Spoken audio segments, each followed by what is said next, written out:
When somebody tells you something that you know to be a lie, number one, take a pause and say, I need to come back to this conversation. I need to come back to this conversation. If they're telling you the truth, no problem. They're going to say, okay, take your time. But if they're not telling the truth, oh, they're not going to like it because it's telling them that you're not buying it. They're going to have this big overreaction and say things like, well, what do you think happened? Or, well, you think I'm lying? They're going to try to reconstruct the narrative while you're talking. Number two, you can also say something feels off. Something feels off. If they're telling the truth, they're not going to have any problem with it. They're going to try and work through it and say, well, what feels off? Let's talk about it. But if they're not, they're going to just spiral. They're going to try and actually gaslight you and challenge your sense of reality and say things like, you are literally insane right now. Or do you know what you even sound like? You're crazy. Number three, you can say nothing at all. 10 to 15 seconds of silence. And in that silence, liars actually start to talk to themselves. They'll start to say things like, what are you worried about? That's not even me. You know, why would I even say something that's not the truth? And they'll start to just falter and flip and get really defensive. And that's your sign that you're dealing with a liar. Now, I want to make sure and tell you that this is not a one-size-fits-all. There are personalities, people who may be neurodivergent or people who are more prone to over-explaining things or needing to elaborate on things that make them sound like they may not be telling the truth or that they may be lying or they're trying to construct things in a certain way. That's not the indicator. I don't want you to think that people who have to talk a lot necessarily are lying to you. The key, the indicator that I like to see or that I look for is a big overreaction where we might be talking at a level 3. And as soon as I may try to challenge a little bit of the fact to say, that doesn't seem to match up to me, something feels off, they go all the way to 12, where all of a sudden they are highly defensive. They are on the attack. They're starting to say things that are ugly. They're starting to challenge in a way that it is not meshing with the level of a 3 that we were previously talking at. So when you see this big high overreaction followed by major defensiveness, that's your indication that I need to trust my gut here. I need to listen to myself, not just what they're saying, but really what my sense is. Because every one of us, you and I and everybody, have a sixth sense about us when we can tell somebody is not telling the truth, somebody is not being entirely genuine. So I don't want you to think that just because they're elaborating or over-explaining, they're trying to pull one over on you. Everybody has different ways. And you're going to know based upon the personality and specifically what you're talking about. Maybe you're talking about something in a relationship, maybe some kind of fact that you know to be true, and they're trying to push you another way. Just be careful about it and understand that one size does not fit all. One thing about liars is that they don't like delay. Whenever you add distance between what they said and when you believe or don't believe what they said, they just twist in the wind. They hate it because it tells them that you are not taking the bait. They want that immediate reaction. They want you to just continue to go along as if everything they said is fine. They want to be a smooth liar. They want everything to be just fine for you to take their story. But the more suspicious you are, the more they will push back at you. Understand that those who tell the truth, they really have no problem with it. You take all the time you need. I know my truth is my truth. So let's put it in an innocent example. Let's say you asked me, you said, Jefferson, what did you eat for breakfast this morning? And I said, oatmeal. And they go, I don't know about that. Are you lying to me? I'd say, no. And the more defensive they got, the less I'm going to get upset about it because I know I'm telling the truth. I know what I ate. You need to take a break from the conversation. You need to think about something. Something feels off to you. Okay, let's talk about it. Why does it feel off? But I know what I did. I don't have to hide anything. But if I'm telling a lie, well, then I'm going to get more defensive that you're not buying it. So often when people are delaying that conversation, the more liars are going to twist off. Just be prepared for that. Well, I like to start off with number one of, this is something that I need to come back to. When you say, I need to come back to this conversation or I need to think about this, it's delaying it. You're saying, okay, I hear you. I need to do some thought on my own, process this, and then come back. In other words, I need to do some research. Liars don't like you to do research. They want you to just buy exactly what they said. So understand that that is something that is going to be part of that package when you say, I need some time to think about this. And it also empowers you to say, look, I know what I heard, but I also know what I know. I know my facts. So I'm going to take some time with this, and I'm going to think things out. That's the way to respond in those situations. Another reason that I like number 2, and that is something feels off, that is really easy for you to just say, something feels off. They're going to say, what's wrong? You go, something feels off. People who are telling the truth have no problem talking with you through it. Okay, just let's talk about it. What feels off? Let's talk. People who are liars don't want to talk. They don't want to talk. They just want you to believe. They want you to take it hook, line, and sinker. So they will have this big reaction. Don't be afraid. And if in that moment they try to, what they call gaslight you, or try to say that attack your character, they attack you personally and say you're crazy, you're insane. Do you know how literally insane you sound right now? Don't take that kind of bait. That's all it is. It's just bait. They're going to try and get a rise out of you, because the more upset that these people can make you, people with toxic traits or narcissistic tendencies, they're trying to get a rise out of you to get you more upset. And now you're fighting about the lie, and you know what they're going to do? They're going to keep going all the way to a level 12, and then they'll flip on you. They'll flip and say, I don't know why you're always attacking me. You never believe me. You remember what you did 4 months ago? Something that they bring up the past, and all of a sudden they're pointing out that they're the victim and you're the one that's the attacker or the offender, just not believing them and never understanding them, and you don't really get them. And now all of a sudden you feel like you're in a position where they're wanting some kind of apology. And this is just another instance. Stay away from that. Listen to me. Stay away from that. When you add silence and add delay, even 10, 15 seconds of silence, it makes a huge difference when it comes to handling somebody who's a liar. Because if you were to point out right away, that's a lie, you're a liar, you think they're going to go, yep, you're right, dang, you got me. You're so good, you got me. Absolutely not. They're going to say, what? No, I'm not. I'm a liar. Oh, yeah, me? What about you? And all of a sudden, it's just going to get worse. They'll double down on it, and you're going to have to peel back layer upon layer. But if you just give the silence, they will have that conversation for you. They will have the conversation in their head that, oh my gosh, they're not buying. Okay, I need to tweak. I need to pivot. I need to say something else, or I need to a little bit more reveal the truth without you having to say a thing. Now that is true control. I'm going to share a story real quick with you. When I was probably about 3 years ago, I had a case, and often in car wrecks, a major issue is texting while driving, as you can imagine. Now, people don't like admitting that they're texting while driving. Everybody does it, and it's terrible. It's a major cause of commercial and personal auto case accidents. So a part of the question generally in a deposition is whether somebody was texting. Well, I was talking to this guy, taking his deposition. He was on the other side of me, and I asked him, I said, were you texting while driving? Automatically said, no, I never text while I drive. Problem number one, he just said, I never. Never is an absolute. So if you're going to use an absolute, if you're going to say never, it better be never. So first thing he said was, I never text while I drive. Well, here's the thing. I already had his cell phone records. I had all of his mobile records. You don't know what people are texting. You just can see the transmission of when they sent a text, when it was received. I already had all that because his attorney gave it to me. It's part of the trial. So I already know I have that, but I don't bring it up right away. Instead, I just give about 10 seconds of nothing. 10 seconds of nothing.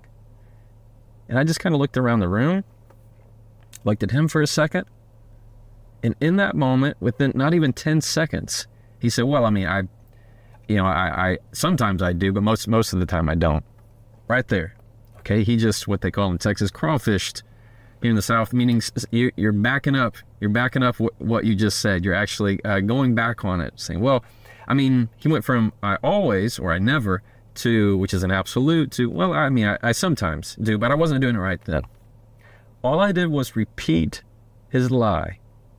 I just repeated it. I said, you never text while you drive. All of a sudden, he started like, well, I mean, sometimes I do. And I gave it a little bit more time, and then I followed it up with, you were texting your coworker that day, weren't you? At that point, he was so far off the ledge that you're inviting him to come back. And at that point, he was just kind of relieved. He's like, yeah, I think I was. Yeah, I'm pretty sure that I was.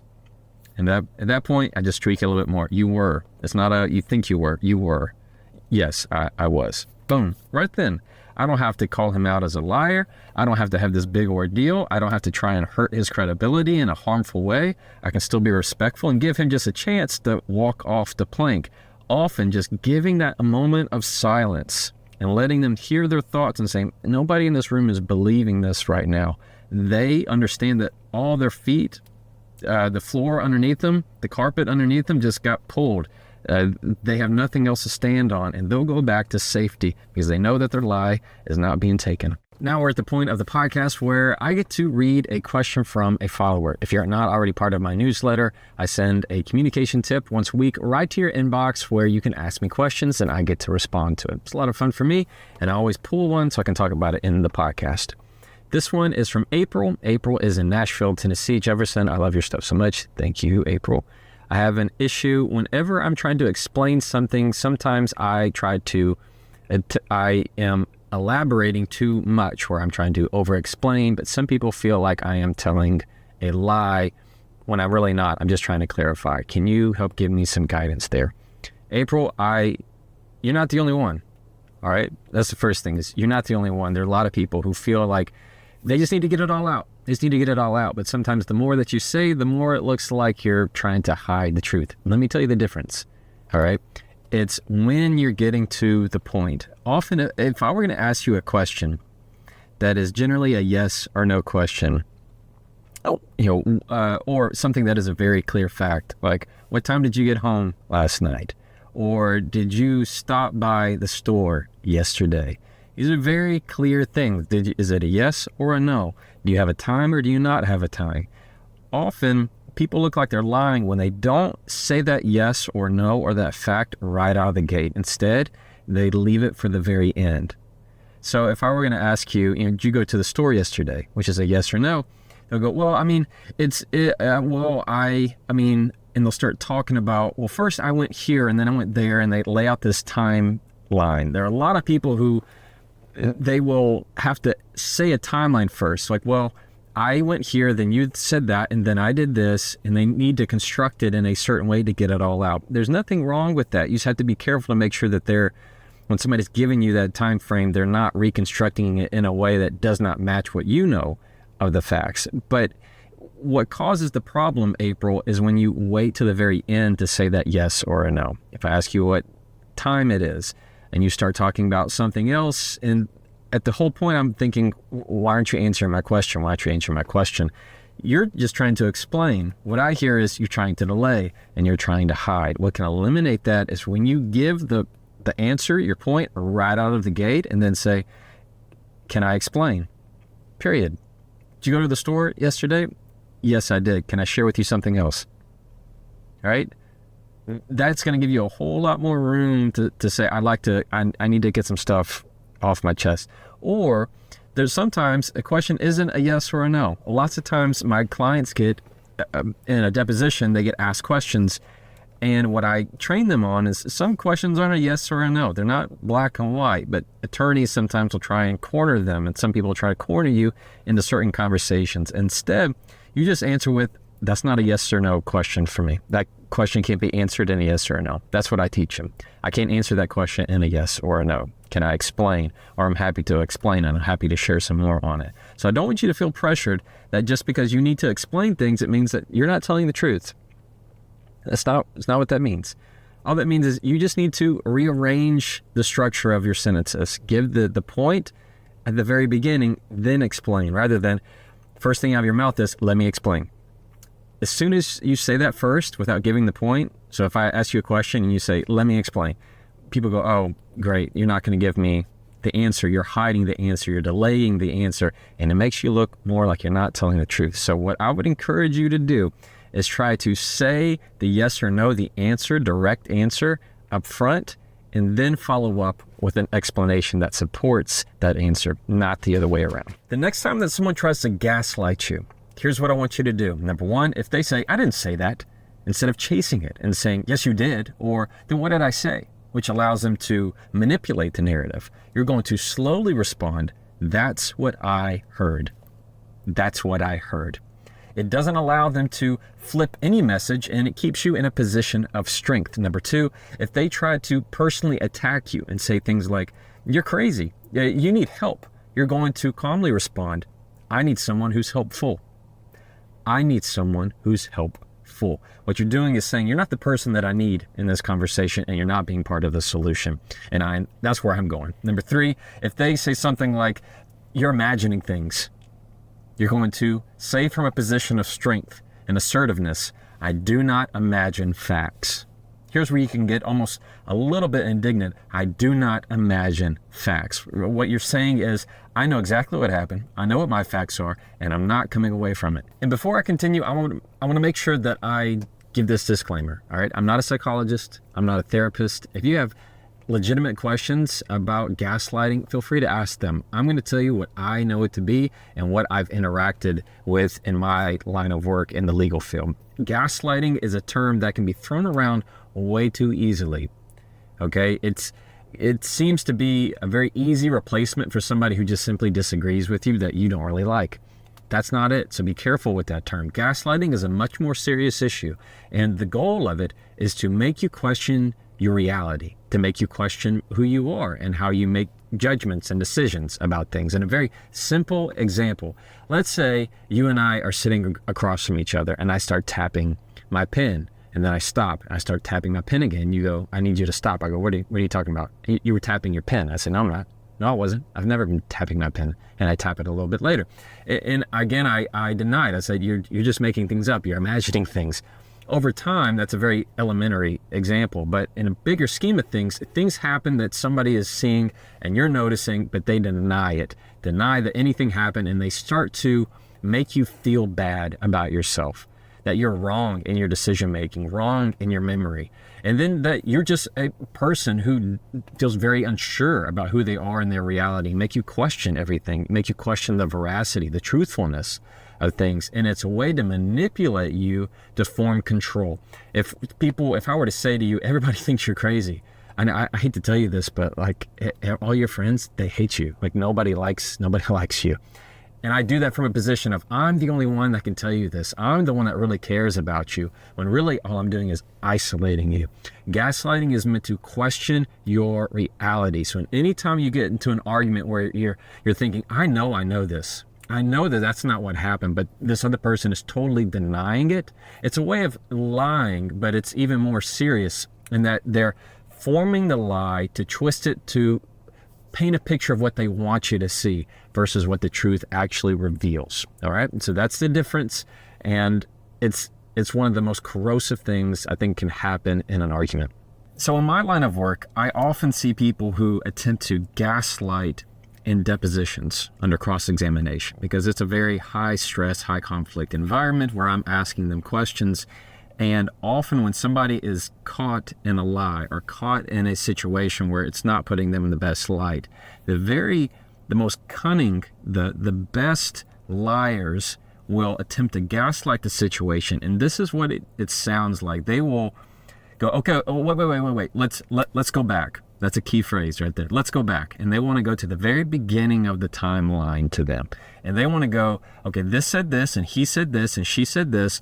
And they want to construct the narrative totally on their own. And it's like they're rewriting history, where I have the facts, I have the records, but yet they are starting to just lie. And you can tell they just drop little lies over time, to where at the end result, they expect that the only answer I could possibly have is that they're the one that is the most righteous. They're the one that is the most justified, that everything they've done is rational and reasonable, when really they are just digging a hole and asking me to fill it. This is what I mean.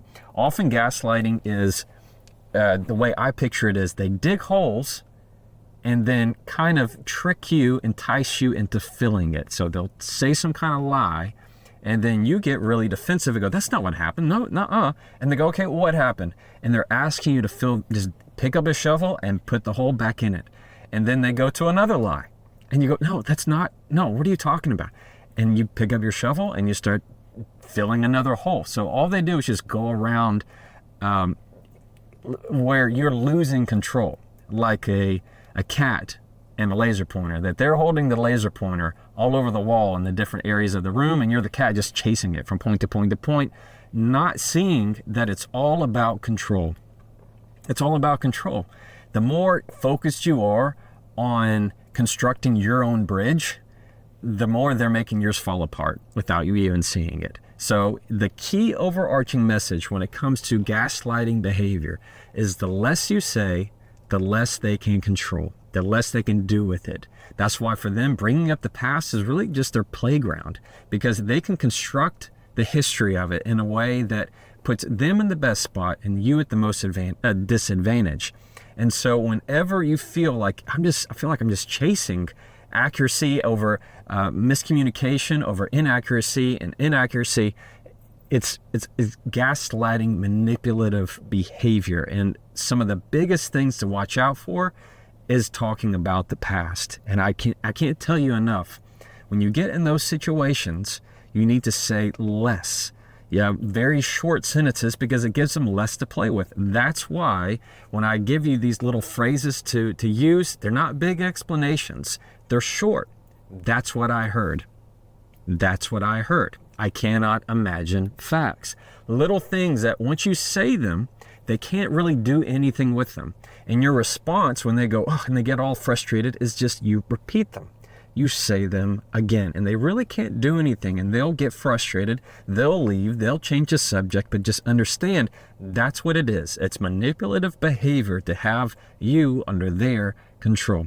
And that's something I will not allow. How to handle what to say when you're dealing with a liar. Lying right to your face, even when you present proof to them. This infuriates me beyond belief. Thank you so much, Jefferson. Pamela, I'm sorry that you're dealing with that. Here's what I want to say at the outset. If you've presented proof to someone and you know that they're lying, you're showing them that they're a lie, and they're going, no, that's not me. Sorry, and they're still going to lie to your face despite the proof. That is not somebody you want in your life, Pamela. That is not somebody you need to safeguard. That is not somebody that you want to be around. Because what happens is you end up lying to yourself that they can be fixed, lying to yourself that this is a good person, this is a moral person, this is someone with integrity, this is someone with character. You're lying to yourself that they can be different. And lying to yourself is one of the worst things of all. So I don't want you to do that, Pamela. That would be my first thought for you there. For anybody who's listening, if you're like Pamela and you've shown proof to somebody and they're still acting like nothing's wrong, you know them to be a liar, then you're lying to yourself if you continue to keep this person into your life, or at least as close as they are. You need to keep distance from these kind of people to preserve your peace. All right? 2, anytime I've dealt with liars, time is their enemy. They don't like you to slow down interactions. They want the quick buy-in. Want to give a lie, they want you to buy into it really, really quick. That's why liars often are very fast talkers. Anytime you slow down the interaction, they don't like that. So I've had it plenty of times when I'm deposing witnesses, and I know that they're lying to me. How do I know? Because I have proof. I have evidence that they're lying. I haven't showed them yet, but I know that they're lying. And they'll start talking to me, and they'll say something I know to be a lie. And then right after they're finished telling the lie, I go really quiet, like awkwardly long quiet. And the liar they'll start to wilt. They get nervous. They start talking to themselves. They start having conversations for me. They'll start having conversations like, well, why would you think I would do that? Or they might, what we call down here, crawfish. They might start to back up. They start to back off the lie. They might say, well, sometimes I don't do it all the time, but maybe. I could have. It was pretty dark.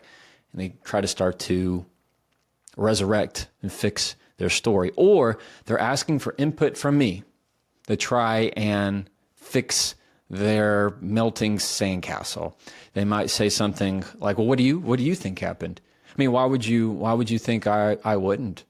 Because they're wanting to hear me so they can take it, spin another lie, and try and fix the wall that's starting to break on their lie.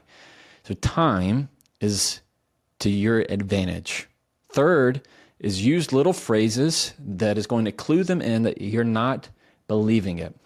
These are phrases that I like to use, and this is something feels off.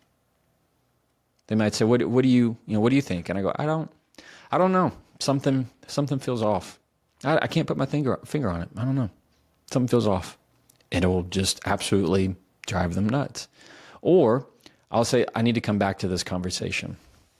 Give it a good pause and say, I need to come back to this conversation. I've done it in a deposition before where I said, well, I'm going to come back to this question. I think I'm going to come back to this question. And I've just seen them go wide-eyed, like, please don't. They just know I'm not buying it. So it is you standing your ground. And you see, I'm using short little phrases and questions rather than going, that's not true. That's not what happened. You're lying. You're not telling the truth. You see how when I'm doing that, all I'm doing is just giving more power, more control to them for them to do something with it. They're trying to pull that emotional energy, that emotional attention out of you to do something with it. And the more in an argument they can make with you, it's just more of where there's smoke, there's fire. So if they can make enough smoke, you can go, look, it obviously happened. We just argued about it. We just spent 30 minutes. And it's almost as if the more you talk about it, and the more you deny it, and the more they deny it, the more that it actually existed. And that's not what you want. So slow it down. If, of course, you've presented proof, Pamela, and they're still going to lie about it, then they are a liar. And that is not somebody you need to have around you, Pamela.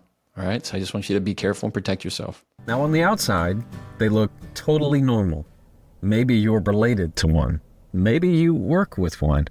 But a narcissist reveals themselves as soon as they open their mouth. Now, if you don't know exactly what a narcissist is, as if you've heard this term a lot, but you're not really sure how to define it, I'm going to break it down very easy. And it is simply somebody who cannot imagine thinking about someone else. They can't put themselves in somebody else's shoes. It's always about them, how great they are, how wonderful they are. If somebody else is having a good time, they need to be having a better time.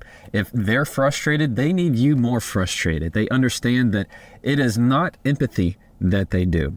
It is all about the gratification of oneself, and they just can't get there. It always has to be about them. They're always the victim. And it will always be that way. And the best thing about a narcissist typically is they have no problem telling you that they're a narcissist. So here's some tools that I'm going to give you the next time that you find yourself talking to a narcissist. Number one, don't play the game. Anytime you're talking to a narcissist, you are playing a game. It's a game I call praise or provoke. But at the end, we're going to find it's a rigged carnival game. It's not something that you can win, so we're not going to play it. Number two, anytime that you feel like you don't know what to do, understand that the best move you can often make is no move at all. And we're going to talk about exactly how to do that.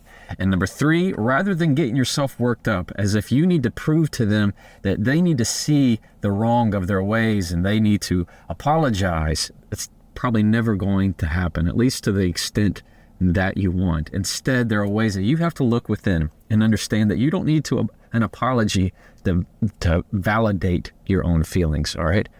How to talk to a narcissist. Now, I want you to understand for a minute, I am no psychologist. I'm not a therapist. I'm not somebody that has a degree in this. So I'm going to be very clear with you. I'm not in a place to diagnose somebody as a narcissist. And unless you really have the ability to clinically diagnose somebody, you have to be very careful when you use that word. It's often overused for anybody that's doing something negative that they don't like, or maybe they're just not understanding you in a certain way and they're not being willing to understand you. It's easy to just throw over a blanket and consider them a narcissist. I want you to be very careful about that. So that disclaimer out there, there are people that are diagnosed as narcissists, and there are others that just have narcissistic tendencies or behaviors. So I want to make sure you understand that distinction. I typically see narcissistic behavior in my line of work I see it among attorneys, certainly, when you have that kind of ego of who's right and who's wrong and who has more cases, who's been more successful. I see that a lot. But often it's in cross-examination. I'm cross-examining somebody, let's say they're an expert in something, or it's a personality that's on the other side of the fence as me in a case, and I have to cross-examine them, and they're just never going to admit any kind of blame, despite the evidence that suggests otherwise. And so the tools that I'm going to be discussing with you today, I want you to understand are about as practical as they can be, because there is a place that you have to go in your mind to be able to regulate yourself and go to when you know that you are talking to a behavior like this, that you have to separate that person from their behavior and understand that what they're doing is a game. Which is why rule number 1 is don't play the game. Anytime you're talking to a narcissist, you are walking into their trap. That is a game that they like to play. I call it praise or provoke. In other words, if they don't feel like you're praising them enough, if they're not getting enough accolades in the discussion, they will turn to provoke. They will start an argument with you because they delight in your frustration just as much as they delight in your praise. And you feel like it's something you can win.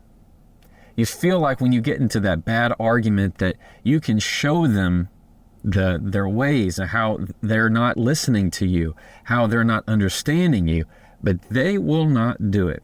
It is a rigged carnival game because it is that control that they like. They feed off of that control. Have you ever been in a conversation with somebody and you talk well about a third person? Maybe it's a mutual friend that you have and you're saying something nice about that person. The narcissist will typically go, oh, well, yeah, well, I've heard about X, Y, and Z, and say something terrible about this person. Or they'll say, oh, yeah, well, I mean, I did this. How about me? They'll try and focus and put that spotlight on them. Narcissists want that spotlight entirely on them. Unless they've done something wrong, then they'll quickly try and put it on you. The key here is understand that this is a game. Often it is a game. It is a something that they enjoy in the back of their mind. And the best thing you can do is not play that game. So key number 1 is recognition. Recognizing that you are in a game and you're going to choose to take your pieces off of the board. You don't have to play it. And that's why rule number 2 is that the best move you can make is no move at all. Meaning silence is your best friend. Often when you're in a conflict with a narcissist and they're saying terrible things, you want to push back against it. You want to think that you can beat it. Instead, often the best move is to say nothing. Silence, the best thing about it is that it can never be misquoted. It can't be twisted in some sense and repeated back to you over and over, manipulated and stretched into something. Often you have this urge to say more and say longer things. Throw in 4 sentences, 6 sentences of all this reasoning that's logical and reasonable, but they don't do that. They take those sentences and they string them apart and they'll pick out one word and flip it. And all of a sudden, they're the ones that look like the victim. That's the play, is they will flip that script to twist it and make it look like they're the victim. They're the ones under attack when you know that's not the truth. Silence can never be misquoted. And if you do anything at all, we're going to stay neutral in the conversation. When I say neutral, I'm meaning you are refraining from saying things that are hurtful because they will lay this trap, expecting you, hoping that you will say something ugly. You will say something disrespectful, rude in some sense to put them down because that's what they've been doing, right? They've been throwing these arrows and no problem. But as soon as you do, they act like, woe is me, and you're the worst person alive. And now you're trying to play the comparison game. And you're going to be out of depth very quickly when you go into that who's more wrong. So often when you want to stay neutral in the conversation, that means you're going to be saying, noted. That's good to know. Okay, I hear you. You're going to be using these little bitty phrases, meaning you're not going to continue to give conversation. You're not going to put a defense back and say, well, yeah, well, what if, but what about, that's going to just make it worse with a narcissist. Instead, you want to be neutral in that conversation and go, okay, noted. Thank you for saying that. I understand. Anything that gives them no ability to grab onto, nothing for them to carry on to in the conversation. So the more neutral you can be on just a monotone, nothing that's engaging in any way, nothing that's pressing back on them, that's going to be a source of strength. And number 3, I want you to understand where you need to go in your mind when you're communicating with a narcissist.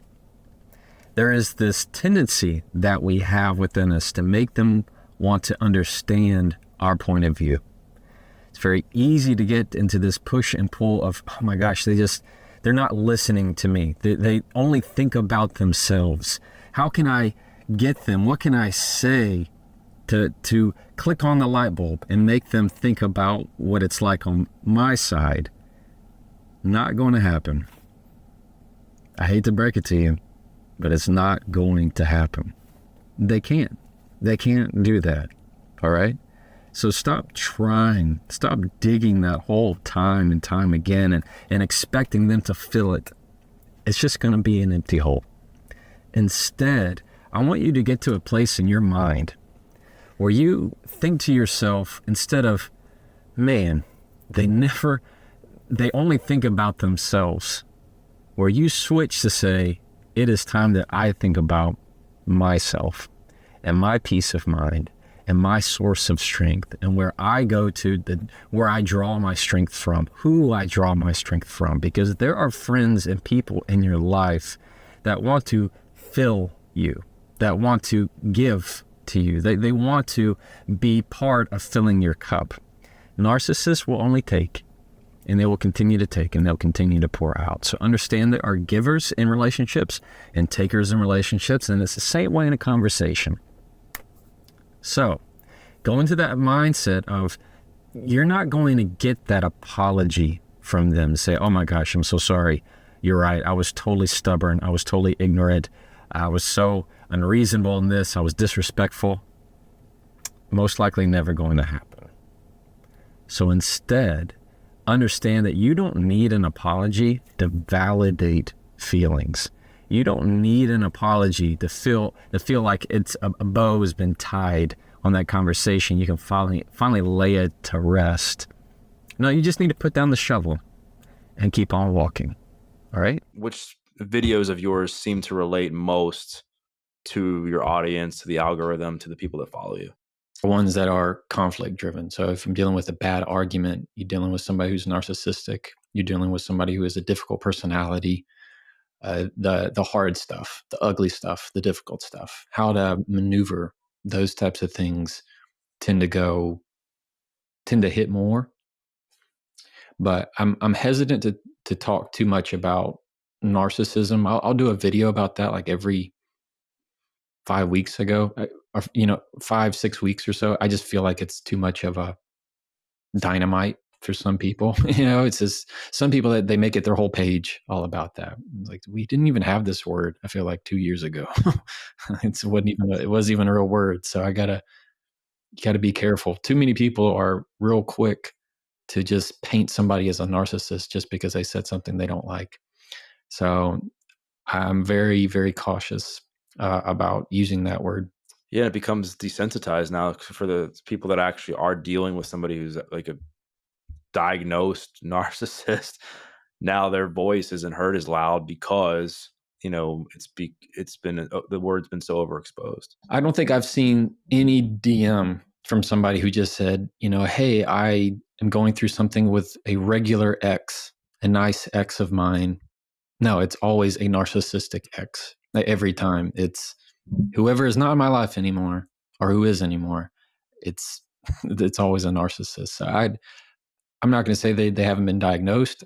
I'm just saying there is a sense of discernment you need to come into that conversation with. And for somebody who has a lot of followers and gives advice, that's just all the more responsibility to be very careful with your words.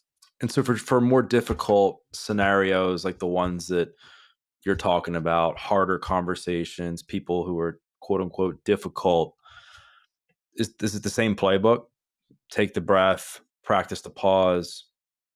It's the same thing. It's a lot of the same thing, except you know when to walk away very quickly, because their words can be much more harmful.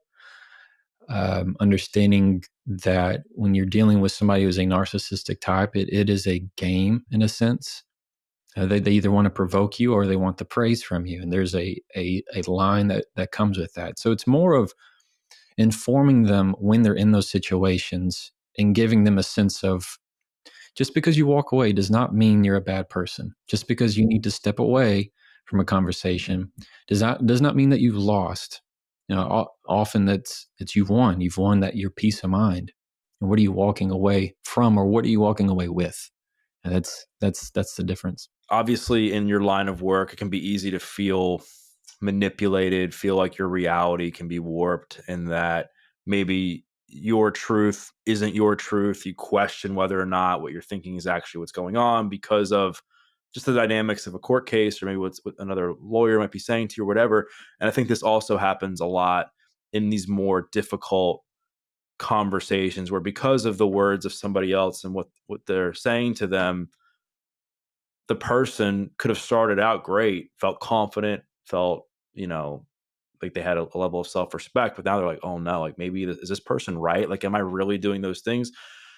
How do you maintain that balance to where you're able to understand whether or not somebody's words to you are actually true, and that, you're not questioning your own reality in that situation? Well, that touches on the elements of gaslighting, right? Of somebody actually coming in and trying to take advantage of you by distorting your sense of reality and truth. What comes to mind is twofold. Really, you maintain that balance by understanding who you are and loving who you are. Often we want to look to other people for that validation of love, because we have a hard time loving ourselves. And if the more you are good with who you are, the more you're okay with, I'm okay if you misunderstand me. I'm okay. If that's what you need to do, you go do it. I'll let you.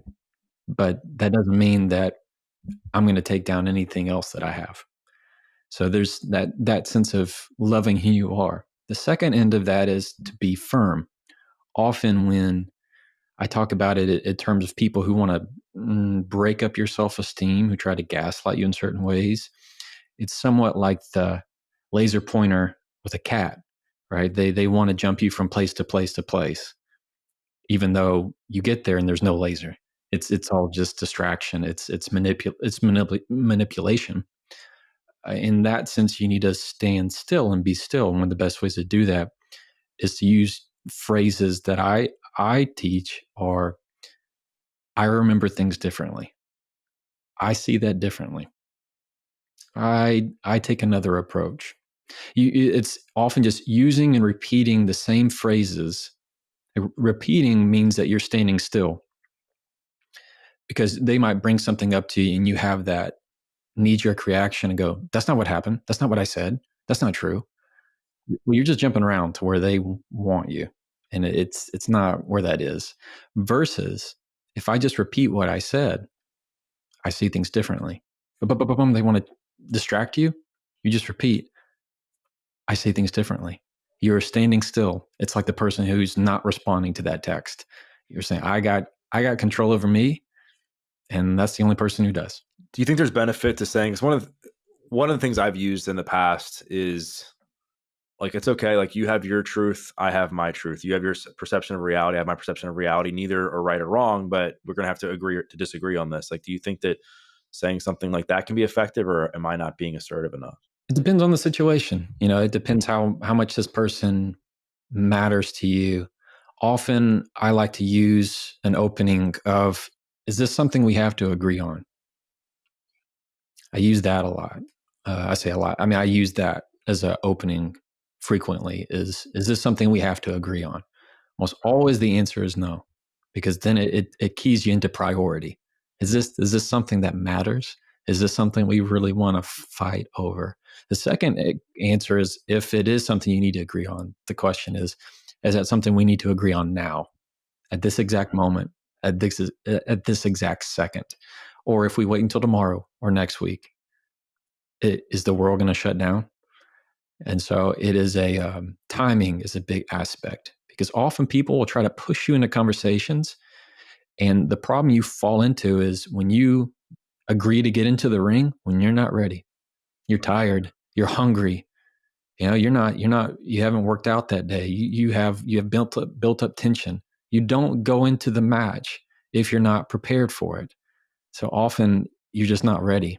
So you need to make sure that when you are, the conversation happens on your schedule, not theirs. And is there anything that somebody can do beforehand, before entering into a planned discussion that may get heated? Like, for instance, if people who are dating get into some sort of argument and they're like, let's take some space, come back in an hour, 2 hours, whatever.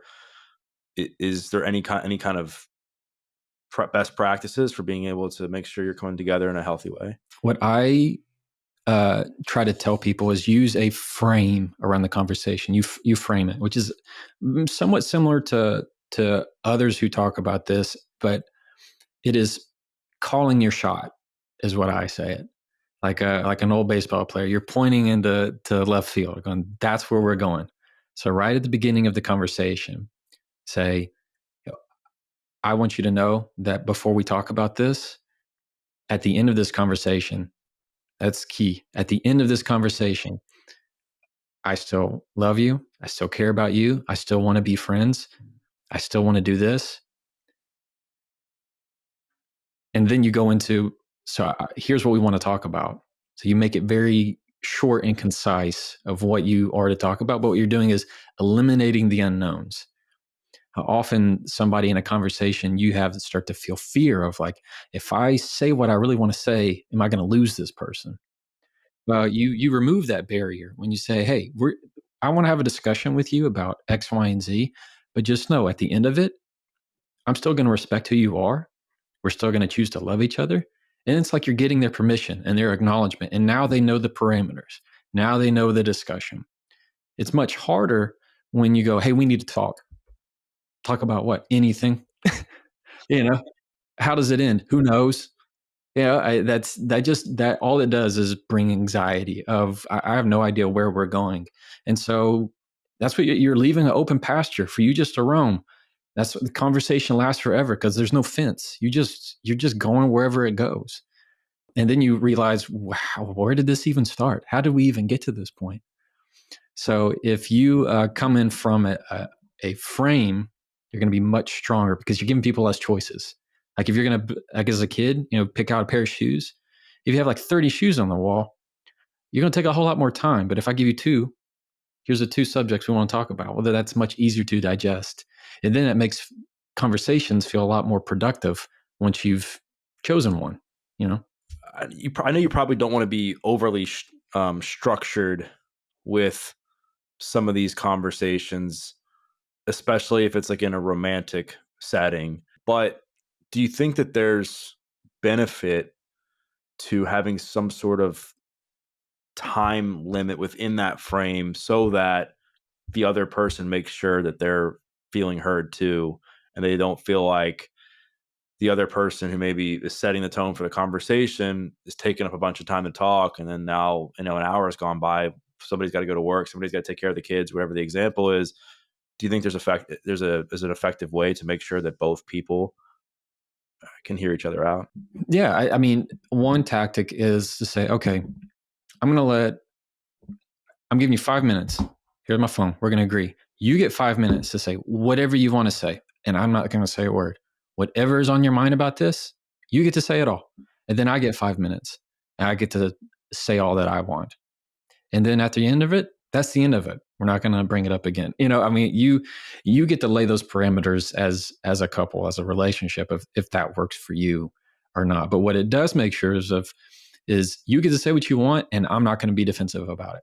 We're both just going to vent, pour it out, get it out, because often that's all you needed to do anyway, is just to get it out. How do you show up in conversation? Like, what are some things, what's your body language like when you're getting ready to sit down for an uncomfortable discussion with somebody? Smile. Because it makes me happier. It's not really so much for them, it's for me.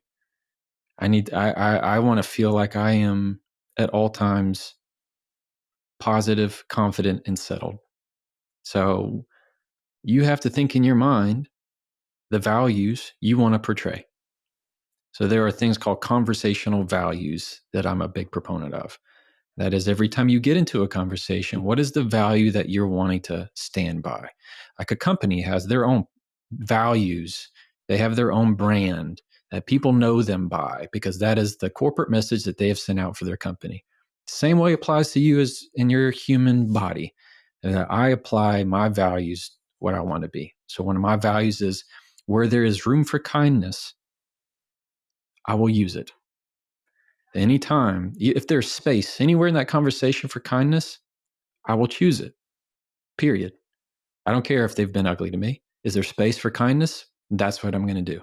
Then it's not a question. I don't have to think about what I say. I know that my value drives my action. So another one that I have is if I can't be a bridge, be a lighthouse. That's fine. If they need to go away from me, if we don't need to talk anymore, that's fine. But you know what? I'm still going to be light. I'm still going to be positive. I'm still going to be somebody who is here in case you need me.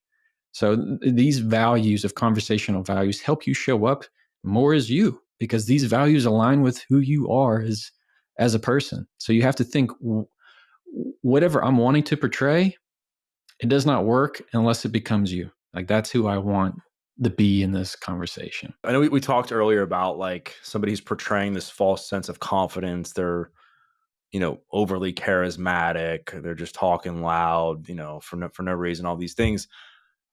Is there a way that the average person could pick up if somebody's being fake to them when somebody's just not telling them the truth, other than, let's just say that they're not overly charismatic? Is there there used to be that thing where if they look to the right or the left or something, they weren't telling the truth. I don't know if that's a thing or not. Like, what are your thoughts on that? Yeah, there's ones of like, if you look a certain direction, that means like you're thinking or trying to find information. If you look another way, you're trying to hide it. I don't know how valid that is, but I know that typically you can tell if somebody is not being their authentic self is if you can just sense it in the little bitty details. So maybe it's the way their eye looks right after they say something. Maybe it's the way their inflection is. If you ask somebody a question, they go, yeah. Like that makes it sound like you're not nearly as sure. Or maybe they laugh a certain way that they typically don't laugh like. Or something feels forced. It's often the cue. Now that smile felt forced, that laugh, that word, that intonation in your voice felt forced. And if anytime it's forced, it means it's not natural. And that just feels out of place with people. One way often you can call out that kind of behavior, not really call it out, but inspect it a little closer, is to ask somebody to repeat what they said. That usually will, because they have to like, oh, I got to okay, now I got to get in the mindset again. Now I got to rehearse it. I just gave it to you. Whew, okay, now I've got to do it again. And then you're making them realize that there's a stark contrast in their behavior. So that happens pretty frequently, especially in my world in litigation. Do you think conflict can be settled at all through text messages or online messaging? Or do you think when it comes to friendships, professional relationships, romantic relationships, it's always going to be best to hop on the phone, video chat, in-person meeting? Yeah. I mean, they can be if you and the person are mature and intelligent and give each other the benefit of the doubt and not make a mountain out of a molehill. But if you're not, or if you don't know each other that well, always much wiser to just pick up the phone, let them hear your voice. That makes a big difference. I do it. I do it all the time. Text with my wife, and I got a response that felt very cold. anytime you get the K text, just a K, Or you're like, thumbs up. oh, well, okay, they're ready to destroy me. You know, my life is over. I just got a K, or an MK, an MK. Like there's all different ways that we go, oh, that doesn't sound good. It depends on the person. Like my dad will just text okay to anything really you send him. I just know that's him, and I'll call him and he'll be like, oh, that's fantastic. But you know, the text you got. So it just depends on the person. But yeah, you're never going to go wrong getting to hear their voice. And besides, a lot of times, like hearing your voice can make somebody's day. We are meant to hear and connect and speak as humans. It's not good for humans not to talk to other humans. There's that show, I forgot what it's called. It's like they send them to Alaska for like, say, spend 100 days alone in Alaska. Oh yeah, I know what you're talking about. Yeah. And at first they love it. They're so excited. They build their shelter. They're like, oh yes, I just harvested this rabbit and I'm doing all this. But by like 20 days, they're like, I haven't spoken to anybody. I miss my friends. I miss hearing people's voices. It's the loneliness that gets them. It's not their capability. I was just found that really interesting. Let's just start out kind of like with argument stuff. Okay. You're an attorney by trade. First off, are you still practicing? That's A. And then inside that answer, kind of one of the big rules of the book is never win an argument. But I'm like, isn't that sort of the job of an attorney? So help me navigate those two things at once. Yeah. Well, one is I am still practicing. I am slowly learning how to transition out of that. I have a wonderful team. I'm able to delegate a lot of my cases. But right now, I'm almost more of a leverage chip in settlements. It's kind of this weird thing where jurors know me. And so judges and court staff know my content. And so being involved is also advantageous in certain ways. But slowly learning to develop and be in this space like we were talking about. So it's getting there. Second of all, what do attorneys do? You're supposed to win every argument. You're an attorney? Oh, you must win a lot of arguments. It's an absolute lie. And I'll tell you why. You may get to choose your client. Do I sign this person up? Do I not sign this person up? But you don't get to choose your facts. You don't get to choose the law. You don't get to choose the evidence. And so what you have to do is it's really more about giving the facts a voice. You're being an advocate for your client's story, for their position, for their perspective of how something happened. And so is the other side doing the same thing. I don't get to choose the facts, the evidence. Instead, what I have to do is advocate. And then it is up to the judge to apply that law to the evidence for the jury to determine. So to say we win arguments, it's just not true. A lot of the times the law is what does it for us. You just follow what the law says. You might be on the good side of it and the losing side of it, so to speak, but it's not a win-loss thing. What about with another human being? Why would you write a book about communication and argue less, talk more, but then really rule one is don't win? Is that more of a mindset thing? Is that what you mean when I approach a conversation with somebody, or is that you literally mean that? Don't try to win an argument. I literally mean that. If you go into it always just wanting to win the argument, you will lose something else that is far more valuable every time. When I'm arguing in front of a judge, and the other side's arguing, again, there's case law, there's a statute, there's a law that is applying to this. And I might have more precedent than the other person, and they can't compete against that. It doesn't mean that their argument wasn't any better, but you get into, especially in the courtroom, this feeling of, well, I have to win a lot of trials. Listen, if you haven't lost trials, you haven't tried enough trials. That's just the way it goes. If you want to spot somebody who's inexperienced, they haven't lost enough. But the mindset to it is much more impactful in every listener's world right now. That if you find that every book you read, every blog that you see is something that how to win every argument, it's lying to you, because what you're going to do when you have that mentality is you're going to lose the relationship. You're going to lose their respect. They're going to close themselves off from you. You're going to be less approachable. You're going to lose quality of your reputation if all you seek to do is win every argument.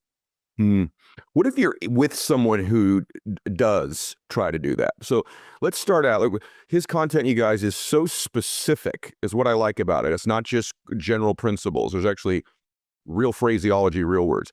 where perhaps you are the secondary person is what I would call it. So you could be husband and wife, boyfriend, girlfriend, friend, boss, and person they supervise, but one has sort of asserted the superior position in a conversation, if that makes sense. Almost like they're always teaching you a lesson, or they're in the control position. Is there a way to sort of, wrestle's the wrong word, but reestablish pecking order or at least equality in a conversation? You know what I mean when I say that? That you have the people that in your life that talk to you as if they're the expert on everything, you're not. They're in charge, you're not. They're picking the restaurant, you're not. Is there a way when someone has that dynamic with you to change that dynamic? I started with one of the hard questions first because I think more people find themselves in visible pecking order conversations almost than maybe they realize. Let's split the dynamic too. Let's say if it's one-on-one, much harder because this person has constructed their whole identity, most likely, to this facade. If it is, let's say you're in a meeting and that person's trying to establish the pecking order, the other people will change the dynamic for you. You don't have to push back. You just can't be pushed over. Let's say one-on-one with this conversation with somebody who feels like they're more dominant. Biggest thing you're going to do is just not be pushed over, meaning you're not going to continue to chase everything that they say. You're not going to push back because they're looking for that threat. We call it water off a duck's back, where anything that somebody says, you can just say, okay, noted. I got it. No, if I have any questions, I'll ask. This ability to kind of be in the pocket in your communication. The temptation is we want to compete with them. Oh, you just went skydiving? Oh, that's great. I just went twice. Oh, Ed's great. Yeah, you need to. And they start to compete with one another of how many names they can drop, how many experiences they can share. But all that does is show more and tells more about their insecurity than it does really about any kind of true substance. Let's just use the word alphas, or the people that are very confident in the communication, the conversation, typically say much less. You've been in those meetings where the person who always has their 2 cents, the person who always has something to say, is the person most likely the least removed from the actual true conversation of what's happening. They have to tell you so much so that you can know how smart they are. The real top dog is the person that's the most quiet. And when that person speaks, everybody's quiet and everybody listens. So insecurities are very loud. Confidence is very quiet. You said that about leaders too. It struck me where you said actually great leaders learn to say more with literally fewer words than the non-leader. You believe that's one of the traits of a great communicator, of a leader, correct? Correct.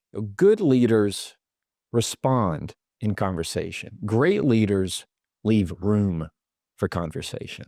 So when there is this mentality that the leader has to say, oh, I'm captain of this ship and everybody should know it. Oh, who do you think you're talking to? And they need to correct and drive traffic and go, go, go. The best leaders are ones that they don't have to prove everything. Insecure people feel like they have to prove. They have to say a whole lot just so you believe that they're smart.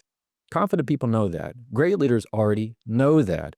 They're the ones that have this calm energy. In my view, the best leaders have a calm energy about them. When they're on the floor of whatever is happening, instead of this erratic, what's going on? Okay, we need to do this. And they start shouting and getting mad and yelling at people, versus the person who comes on the floor and goes, okay, what do we need to do next? What's happening next? Instead of the blame, it's where are we moving forward? So driving the conversation in a way that sets authority. People are looking for anchors in conversation. Same thing in their everyday business. Employees, supervisors, whoever it is, they're looking for the anchors in their organization, and same in everyday conversation. So you have to find the way to be confident enough to be the anchor. Brother, so good. The way you exhibit that, by the way, from the minute we flipped the camera on, even before we went live, there's a deliberate calmness to the way in which you listen. You actually listen calmly. It's one of the things I noticed about you instantaneously when the camera went on. Most of you don't know this because I'm an entrepreneur, but my major in college was actually broadcasting. And so it's amazing that God had this way 30 years later to create podcasts, and then I was able to take advantage of that background. But one of the things you have to learn in broadcasting when you write your copy is to write things with fewer words, because you have to deliver segments in these little bites of time. And that taught me to communicate with fewer words, saying the same thing other people take more words to do. And I do believe that that's an effective use. If you watch communicators, there are fewer words they use. It's almost like someone watching on broadcasting. So you're in conversation, you're saying something, you're on a roll, maybe it's at a meeting, maybe it's a one-on-one, face-to-face with someone, and you're saying something, and someone cuts you off. They begin talking when it's not their turn. They interrupted you. What do? Here's some things I want you to try. Number one, let them. That's right. You heard me right. You're going to let them, and I'll explain the reasoning for that later. Let them interrupt you the first time. Number two, if they interrupt you a second time, we're going to break that down. We're going to use their first name, and then we're going to use a power phrase. This is, I can't hear you when you interrupt me. Hey, Jefferson, Greg, Sean, whatever it is, Ashley, I can't hear you when you interrupt me. And number three, if you have to go a little bit stronger, they interrupt you and they just keep steamrolling into the conversation, we're going to talk about asserting a boundary to get them to stop interrupting. Or if that's a conversation you need to end altogether. And there's something I want to be very clear about right out of the gate, and that is not all interruptions are made the same. They're not all equal. Some people in their personality or maybe a disorder, they can't help but interrupt. That's just the way their brain is wired. They need to say what immediately comes to their brain, or else they're going to lose it or something else happens. And they don't mean it intentionally. They don't do it on purpose. They don't mean to put you down and put themselves above. So understand that there are people that interrupt without even thinking about it, and they do not do it intentionally. It does not make them a bad person. Okay, now's the time I want to dive deeper into step number one, and that is let them interrupt first. Now, it might surprise you and say, Jefferson, what are you talking about? That this is all about interruptions and how to stop them, and you're telling me to let them interrupt? Yes, I am, and I'm going to tell you why. Too often, when you're speaking and somebody cuts in, we have the tendency to get really defensive. We have the tendency to say things like, excuse me, I was still talking. Ever heard that? You ever said that? Excuse me, I'm not finished. Excuse me, I'm not done. What is your immediate reaction when you hear that? What does it sound like to you when somebody says something like that? Everybody goes, whoa, okay, sorry. Didn't mean to offend you. You cut out way strong ahead. And it makes you look like you're insecure. It makes you look like you're controlling. It's not a good look. So often when you let somebody interrupt the first time, you are doing two things. One, you're giving them the grace to say, you weren't going to listen to me anyway, because all in your head is thinking about what you just wanted to interrupt with. So I'm just going to let you get it out because you weren't going to listen to me anyway. So it's a strategy move. Second of all, it's priming you for step number two. In other words, when they interrupt you again, because I guarantee you they will, you've now earned that right. Often when you come out too strong, you haven't earned that right yet. Because people are going, well, you really just think everything you say is going to be gold, and I can't have a thought too? Wow, okay, sorry about that. But when you've let them interrupt, the second time, you've now earned that ability to say, now this is the time where I listen to you. Now it's my turn to speak, and you listen to me. So often when you just let them, it gives you the high ground, and gives them a position of, well, I already got to say what I wanted to say. I can't interrupt again. They don't really want to do that without exposing bad behavior. Also, a very important point to what we just said a minute ago, by allowing them to interrupt first, people who don't mean to do it intentionally are those that can't help it. You are giving them the grace to say what they need to say right away instead of bottling it up. Because if you come out right in front of it and say, wait, I'm not done. Wait, I'm not done. You're just putting a cap on a shaken Coke bottle. You're just waiting for them to explode, and they're not going to listen to your point. After they've said what they need to say and they've interrupted you and you've listened, once they're done, don't address what they've said. All right? Go back to your original point right where you left off. Don't follow the rabbit trail. Go back exactly to where you left off. And if they interrupt again, now's where it gets fun. Now we go to step number two. And the first thing you're going to do is use their name. Names are really important. Names catch people's attention. It reminds them of almost being called out when they were kids or in class or by a parent. They pay attention to it. Use somebody's name, they click. So we're going to respond to that second interruption by using their name. And let's assume it's me. You're going to say, Jefferson, I can't hear you when you interrupt me. Jefferson, I can't hear you when you interrupt me. Now, how you say it makes a big difference. If you say it really tight, like, Jefferson, I can't hear you when you interrupt me, okay? Oh, that's not going to go nearly as well. Instead, we're going to take a big breath and say it slowly. Hey, Jefferson, I can't hear you when you interrupt me. You see how more confident that sounds? More in control that sounds? Rarely will they interrupt you again because you're saying, I can't hear you. You interrupting me? You want me to listen to that? I can't hear it when you're interrupting me in this way. I need you to let me finish. So that's a great way to step out in front of it. Another way is if they continue to talk and interrupt you again, is to use this phrase. I've used this pretty often, and that is, I want to listen to you, but you need to let me finish.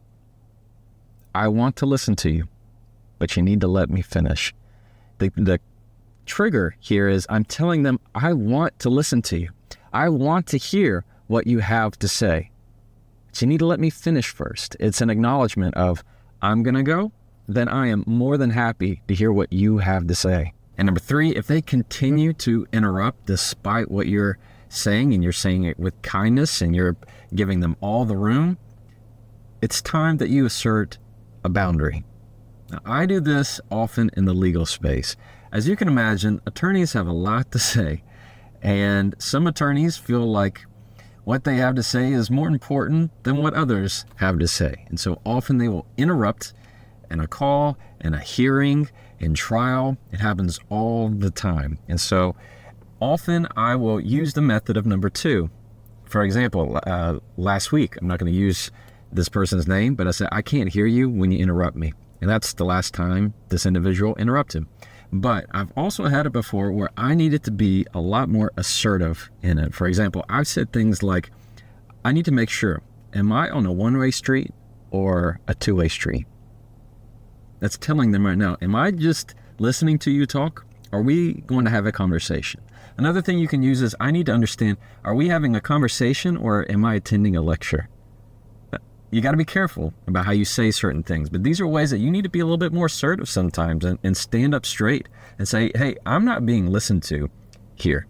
So one way I would encourage you, a very general way to assert a boundary is, if you continue to interrupt me, I need to end the conversation. Simple as that. If you continue to interrupt me, I need to end the conversation. I need to hang up the phone. I need to end the phone call. Don't be afraid to do that. But if it continues to be a problem, don't let yourself be walked over. Don't be laid down on it. You assert a boundary and stick to it. Now, I also promise what to say when you're the one who needs to interrupt. We're going to talk about people who dominate conversations in another episode, but real quick, I want to give you some fast tools to use. When you're the one who needs to interrupt someone, it's going to go best, and the method that I recommend is you tell them that you're interrupting. That sounds like, I know I'm interrupting, or I need to interrupt you. When you use the word interrupt, it's you acknowledging out loud that you know it's what you're doing. And there's an expectation that you're going to interrupt, be very quick, and then let them continue talking. And the main reason I find it's permissible in these type of situations is you are clarifying an objective fact, not something subjective like their perspective. You are clarifying something objective, maybe a date, a time, something that you have absolute evidence of. You just need to tweak what they said because what they said was false, and you need to correct that real quick. It also helps you use their name. Hey, Jefferson, I need to interrupt you. This happened on X date. All right. And then you let them continue on talking. That's the best way to actually step in front of it and use their name if you can. If they continue talking, use their name slowly. Jefferson. Say it enough and they will eventually stop the louder that you get. But when you use the phrase, I know I'm interrupting, or I need to interrupt you, people don't take it nearly as personally because you're acknowledging that's what you're doing. If you enjoyed that clip and want to see the rest of the conversation, you can click right here. Or if you want to see the latest episode of the Jefferson Fisher podcast, click right here and I'll meet you there.